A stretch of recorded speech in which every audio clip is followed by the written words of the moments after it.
Point 3, to improve performance, a coach gives feedback concerning poor performance and follows by redefining a performance expectation. You always want to put back into perspective the way you expect it to be done, the way you expect it to be said. You always want to, people lose sight of that. So the first step towards coaching is, for instance, if you bring somebody aside and say, come here for a minute, what you just did with that customer, that's not how we do it here. You violated these 2 values. Okay, let me show you again the right way to handle that. I don't expect you to be doing it that way from here on out. So you see, just in this short sample script, I've gone beyond just criticizing, and I said I'm going to show you what that expectation looks like, what good performance looks like, or redefine it to you. Sometimes you redefine it and then you show them, but you just don't leave them there with the criticism.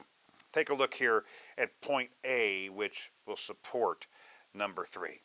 Point A, the coach does so conversationally. You don't have to make a big deal out of it and get your high and mighty voice taken out. You do it conversationally. You're having a conversation with the person, and sincerely, without getting personal or profane or loud and reminding the offender of their past flaws and faults.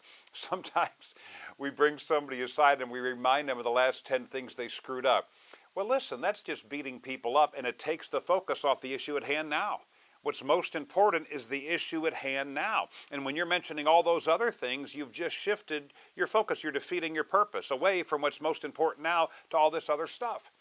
And then they start thinking about that stuff and defending that stuff, and you've lost sight of what's most important at the moment. And so think about coaching as a conversation. You're having conversations are easier to listen to for people. They're not threatening.